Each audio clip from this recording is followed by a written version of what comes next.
Hi guys, pinasyalan ako ng aking mga apo. Si Noah ko nga excited pag nakikita niya kanyang yoya. Natatandaan din niya kung ano ang meron sa aking bahay. Ayun nga ang music box. Love na love nga ni Noah kun ang tunog sa music box. Para nga maaliw, nilagay ko yung ipit sa buhok. Ang sabi nga ni Noah kun, Yoya, I want to hear the music. Please, Yoya. Nagkataong ang busy ako, kaya siya na lang ang gumawa ng paraan. Ito nga sinusiyaan ang music box. Sigurado Noah kun sira na music box ng Yoya. Ito pa ang isa kong apo, si Erica. Pati salamin ng Tita Shine ay ginamit. Naku, tanggalin mo yan at baka mahilo ka, Erica. Ayan, may pakendeng-kendeng pa. Parang ang binagyo ang aking kwarto. Sa dalawang batang ito, daig pa si Undoy pag dumaan sa iyong bahay.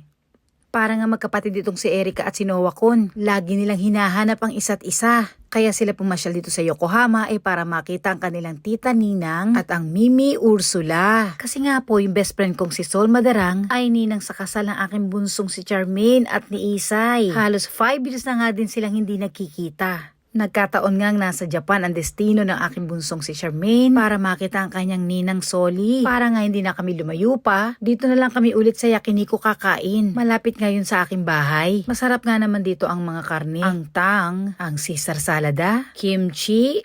Usapan nga namin ay 6:00 ng hapon. Gumulong pa ang mga tsokolate sa hagdanan. On the way na nga rin ang aking mga bestie. After nga namin kumain, kailangan makauwi na rin itong aking bunso. Kailangan nga daw niya mag-review dahil meron silang parating na exam. Ang dalawang batang mabait, ayan, nag-uunahan sa pagsakay sa stroller. Kailangan i-check muna ang mga baggage sa baka may maiwan sa bahay. Ilang hakbang nga lang narito na kami sa aming paboritong Yakiniku Yasan. Ang kalapit na recycle shop nga rito ay nagsara na. Dahil balita ko ang matandang may-ari ay na-aksidente. Kaya napilitang isara ang recycle shop. Ayan, malayo pa lang narinig ko na ang boses ng tatlo. Kasama nila si G. Delmar. Ay, napakakwela po nitong si G.